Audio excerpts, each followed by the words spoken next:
ডালটা ভালোভাবে ঘুটে দিচ্ছি। আমি এখানে মসুর ডাল সিদ্ধ করে নিয়েছি, হলুদ দিয়েছি। এখন এখানে আমি রান্না করব কাঁচা আম দিয়ে টক ডাল।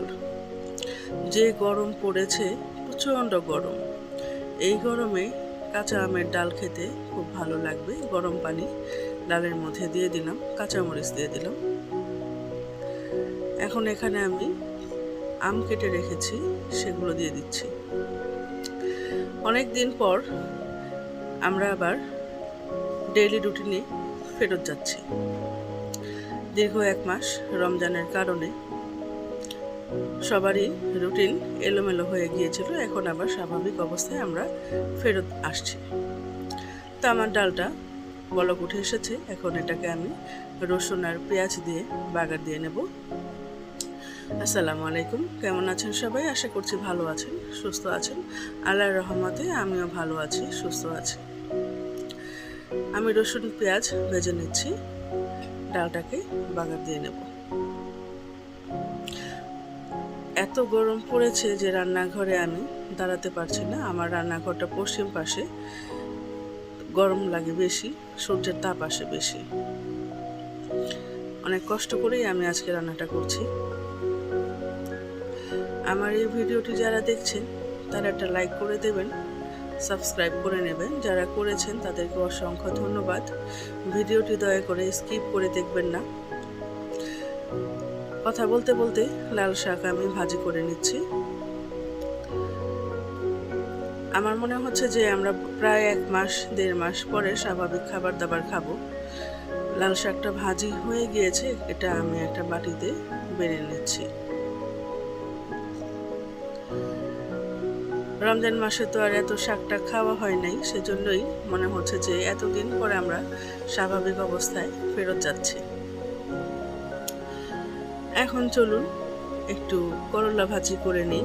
গরম তো একটু তিতা খেলে ভালো লাগবে, সেজন্যই করলা কুচি করে নিয়েছি। এখন সেটা ভাজি করব। আর এই পাশটার চুলায় আমি আবার কড়াই বসিয়েছি, পেঁয়াজ ভেজে নিচ্ছি। সেখানটায় আমি করব মাছের ভুনা। তো এখানে আমি করলা চুলাতে দিয়ে দিয়েছি, সঙ্গে আরও কিছু পেঁয়াজ দিলাম, কাঁচামরিচ দিলাম। এটাকে আমি এভাবেই ভাজি করে নেব। এর মধ্যে আমি কোনো মশলাপাতি ব্যবহার করব না। আজকে আমি অনেক গরম পড়েছে, তাই খুব অল্প মশলায় রান্না করব। খুব বেশি মশলার আধিক্য কোনো তরকারিতেই আমি করব না, কারণ গরমের দিনে অতিরিক্ত মশলা খাওয়াটা একদমই উচিত না। শীতকাল চলে গেছে, শীতকালে তো আমরা ইচ্ছা মতোই মশলাদার খাবার খেয়েছি। এখন একটু হালকা পাতলা খাবারই আমরা খাবো, যেন শরীরটা ঠান্ডা থাকে। তো মশলা কষালাম, এখানে টমেটো দিয়ে নিয়েছি। এখন এখানে মাছগুলো দিয়ে নিলাম। এই মাছটা আমি আমার বাচ্চাদের জন্য ভুনা করব। এটা এপাশে থাক। এখন চলুন আবার যাই ওখানে, করলা ভাজিটা একটু নেড়ে চেড়ে দিই। করলা ভাজিও আমার হয়ে গিয়েছে, সেটাকে আমি একটা বাটিতে বেড়ে নিয়েছি। আর ওপাশে আমি মাছটাকে ঢেকে দিয়েছি। একটু কষানো হয়ে যাওয়ার পর আমি গরম পানি দিয়ে নিয়েছি। মাছটা আমার হয়ে গিয়েছে। শর্টকাটে আমি এটা দেখিয়ে নিলাম। প্রচণ্ড গরম লাগছে, আমি এত ভিডিও করতে পারছি না। তো এখানে আমি 4টা ডিম ভেজে নিয়েছি, সেটাকে ভুনা করব। খুব ছোট মোটো করে আমি আজকের ব্লগটা তৈরি করেছি, বেশি বড় করিনি, কারণ বড় করলে তো আপনাদের সকলের আবার দেখতে অসুবিধা হয়ে যাবে। তো স্বাভাবিক নিয়মে আমি পেঁয়াজটা মশলার সাথে কষিয়ে নিচ্ছি। একটু গরম পানি দিয়ে নিলাম।